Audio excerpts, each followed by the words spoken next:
नमस्कार साथियों, एक बार फिर से आपका स्वागत है मेरे YouTube channel mister diamond experiment channel पर।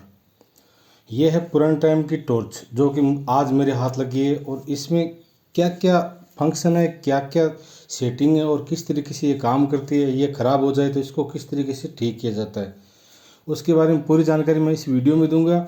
और इस टॉर्च को आजकल जो रिचार्जेबल सेल आते हैं उस सेल की मदद से कैसे चार्ज चलाते हैं और कैसे उस सेल को हम चार्ज करते हैं वो भी मैं पूरा इसी वीडियो में बताऊंगा। और ये पिछले टाइम से किस तरीके से काम करती थी, इसका हैलोजन बल्ब है वो किस तरीके का आता था, कितना उसका कॉस्ट आता था, लगभग सारी चीज़ें मैं इसी वीडियो में बताऊंगा। तो वीडियो पूरा देखना अंत तक। वीडियो अच्छा लगे तो वीडियो को लाइक करना। शुरुआत में हम इसका ऊपर ऊपर का जो फ्रंट कैप है वो खोल के हम देखते हैं तो सामने हमारे एक कटोरी और कुछ गिलास जैसा कुछ दिखाई देता है। तो मैं गिलास को क्लीन कर लेता हूँ और जो कटोरी है वापस इसको इसके अंदर फिक्स कर देता हूँ। और कटोरी के अंदर थोड़ी अगर मिट्टी होगी तो हाथ से साफ़ करता हूँ। हालांकि इसमें इसको हाथ से साफ़ नहीं करना चाहिए, कपड़ा से साफ़ करना चाहिए, क्योंकि हाथ का चिकनाई अंदर चला जाता है तो फिर दोबारा इसमें कचरा ज़्यादा बढ़ता है। एक केप खोल दिया, अब मैं दूसरा केप खोल के दिखा रहा हूँ। इस तरीके से इसका दूसरा केप खोलता है और ये पीतल वाला आप देख पा रहे हो, ये पीतल वाला केप भी खुलता है। इसको खोलना मेरे लिए इससे ज़रूरी हो गया क्योंकि बल्ब इसका जला ही नहीं, क्योंकि ये 50 साल पुरानी थी, जाहिर सी बात है ख़राब तो कुछ ना कुछ होती होगी। तो ये ख़राब लगभग ख़राब थी तो मैं इसको भी बाद में मुझे खोलना पड़ा क्योंकि बल्ब नहीं जला था। और इसका बल्ब किस तरीके का आता था मार्केट में वो भी आप यहाँ पर देख पाएंगे। हालांकि इस बल्ब के बारे में मैं इस वीडियो के बीच में और अच्छी जानकारी दूंगा तो वहाँ पर भी आप देख पाएंगे। यह है हेलोजन बल्ब और प्लास्टिक में इस तरीके से पैक होके आता था। कॉस्ट उस टाइम तो इसका 5 या 10 रुपये होता था, लेकिन उस टाइम 5-10 रुपये भी बहुत ज़्यादा होते थे, आज के मुकाबले बहुत ही ज़्यादा होते थे। और ये टॉर्च भी मान लो 50 या 100 रुपये के आसपास मिल जाता था, लेकिन उस टाइम 50-100 रुपये बहुत ज़्यादा होते थे। तो कॉस्ट इसका बहुत ज़्यादा, अगर आपको मालूम हो तो आप कमेंट कर देना इसके बारे में कि टॉर्च कितना रुपये का आता था लगभग। तो उसके हिसाब से आप कमेंट कर दोगे तो मेरे बाकी व्यूअर भी उसको समझ पाएंगे। अब जी इसमें रिचार्जेबल सेल जो कि मेरा सोलर पैनल है, जो कि और स्ट्रीट लाइट का है, गली में कहीं पर भी लगा सकते हैं और जब धूप रहेगी तो वो जलता चार्ज होता रहेगा, जब धूप कम होगी तो वो जलना शुरू हो जाता है। जैसे दिन में चार्ज होगा शाम को जलना शुरू हो जाए, कुछ ऐसा सेटअप होता है। जैसे अभी मैं उस पर हाथ लगा देता हूँ तो बल्ब जल रहा है और इसमें 2 सेल थे तो मैं एक सेल को निकाल लेता हूँ। अब बारी आती है इसको टेस्ट करने की। तो सबसे बड़ा इसमें फ़ायदा ये होता था कि हेलोजन बल्ब में प्लस माइनस नहीं होती। आप सेल को उल्टा करके लगाओगे तो भी बल्ब जल जाएगा, सीधा करके लगाओगे तो भी बल्ब जल जाएगा। आप देख पा रहे दोनों साइड से बल्ब जल रहा है। तो इसमें प्लस माइनस बिल्कुल भी नहीं होता था। और ये हेलोजन बल्ब लगभग 3 वोल्ट पे ऑपरेट होता था। 3 वोल्ट से 5 वोल्ट तक हम इसको सप्लाई दे सकते हैं, क्योंकि हेलोजन में थोड़ा ज़्यादा सप्लाई दे तो ये हेलोजन बल्ब ख़राब नहीं होता। हाँ, थोड़ी देर गर्म जल्दी होता है और ख़राब होने के चांसेस ज़्यादा रहते हैं, लेकिन अगर इसको सही से हम वोल्टेज देते हैं तो ये बल्ब जल्दी से ख़राब नहीं होता। तो इस तरीके से ये जो रिचार्जेबल सेल है इसके ऊपर मैं कुछ पेपर लपेट देता हूँ। पेपर क्यों लपेटने चाहिए उसकी वजह ये है, टॉर्च के अंदर अगर हम इसको लगाते हैं तो ये एकदम सही सेंटर में नहीं रहता। और इसका जो सेल आता था वो भी इसी साइज़ का आता था, जैसे मैं पेपर बना के लास्ट में आपको दिखाऊंगा सेम उस साइज़ का, तो वो थोड़ा बड़ा आता था, उसमें एम्पियर भी ज़्यादा होते थे। तो कुछ इस तरीके से बड़ा सेल आता और सेल को अंदर जिसमें ये 2 सेल का है या 3 सेल का है आप कमेंट करके बता देना, मुझे नहीं मालूम क्योंकि मेरे तो ये हाथ लगा है तो मैं इसको जला के दिखा रहा हूँ आपको ये किस तरीके से रिचार्जेबल सेल की मदद से इसको जला सकते हैं। और जो रिचार्जेबल सेल मेरे पास है वो 3.7 वोल्ट से 4.2 वोल्ट तक वर्क करता है। तो इसमें लगाने के बाद जैसे मैं इसको चेक करता हूँ तो ये काम नहीं कर रहा था। काफ़ी देर मेहनत करने के बाद मुझे इसका पूरा ऊपर का सर्किट खोलना ही पड़ेगा। सर्किट खोलने के लिए कैंची को इस तरीके से दोनों साइड किनारों में लगाते, पुराने जितने भी सर्किट है उन सबको इसी कैंची की मदद से ही खोलने पड़ते थे। ये मज़े की बात है क्योंकि उनको बनाया ही इसी तरीके से जाता था। तो अभी इसको घुमा के मैंने बाहर निकाल दिया। अभी आप देख पा रहे हैं इसमें जंग कितना है और कचरा कितना है। तो हम इसको पूरा क्लीन करेंगे। यहाँ पर तो ये बल्ब जल रहा है लेकिन अंदर नहीं जल रहा है, क्यों? क्योंकि इसके अंदर 2-3 जगह कचरा ज़्यादा लगा हुआ है। तो इसकी वजह से वो बटन है वो काम नहीं करता, इसका जो स्विच है ऑन ऑफ करने का वो बटन काम नहीं करता।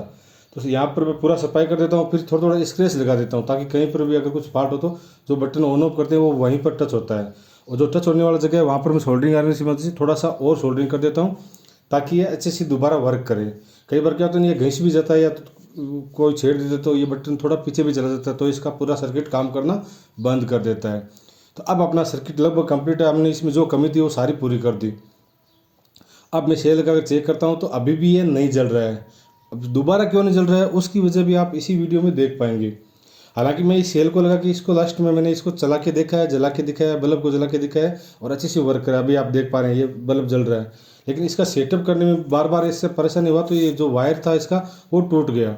तो वायर को मैं दोबारा सोल्डरिंग आयरन की मदद से अब की बार अच्छा पेस्ट लगा के पैक कर देता हूँ, क्योंकि पीछे का वायर चाहिए। यहाँ पर हम एल्यूमिनियम का या कॉपर का कोई बड़ा वायर लगाते हैं जो कि ढक्कन के आर पार होता हो, तो वो सबसे अच्छा काम करेगा, क्योंकि बीच में हम सेल लगाते ही इसमें वोल्टेज बढ़ जाएंगे, 8 वोल्ट हो जाएंगे, और 8 वोल्ट ये हेलोजन बल्ब नहीं पकड़ेगा।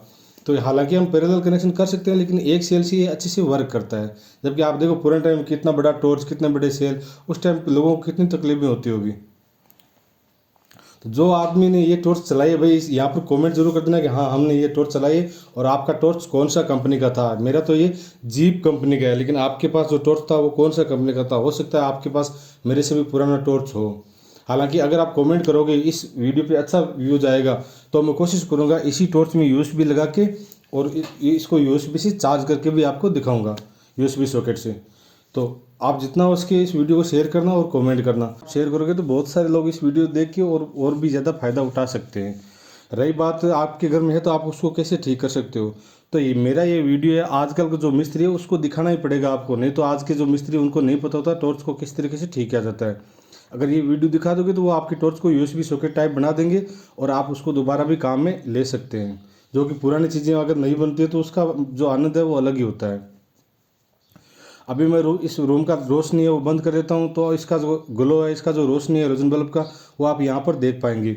और इसका जो उपयोग करने का तरीका है वो भी मैं बारी बारी एक एक करके आपको दिखाऊंगा, तो आप उससे समझ जाएंगे। अभी देखो ये बल्ब का जो रोशनी है वो इस तरीके से साइन और सामने फोकस होता है, वो भी इस तरीके से होता है।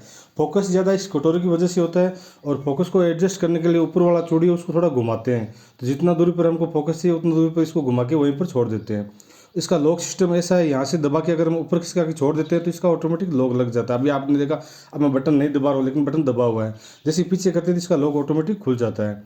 कई बार क्या है, घर में 15-20 सदस्य हो तो इस तरीके से बल्ब ऑन करके ऊपर का ढक्कन खोल के रख देते थे, तो आराम से पूरे घर में वो जितना दूरी होता है वहाँ तक इसका रोशनी जाता था। उस टाइम इसका रोशनी बहुत ज़्यादा होता था, क्योंकि उस टाइम इतना बल्ब या इतना लाइट नहीं था, तो इसे सारा टॉर्च से ही काम चलता था। अभी अब जैसे हमको एक जगह साइड में रोशनी रखना हो या सीलिंग पे छत पे रोशनी रखना हो, तो इसका एक ढक्कन लगा देते थे और इसका कटोरी निकाल देते थे, तो इसका रोशनी एकदम ऊपर रूफ पर, सीलिंग पर, छत पर पूरा रोशनी अलग अलग होके बिखरता था, और जो बैठे होते उसके आंखों में भी इसका रोशनी नहीं चुभता था। तो कुछ इस तरीके से इसका सेटअप होता था। वीडियो देख करके आप बना सकते हो। अगर आप नहीं बना सकते तो आप किसी इलेक्ट्रिशियन की मदद ले सकते हो, या कोई छोटी दुकान पर जाकर आप इस टॉर्च को सही करवा सकते हो।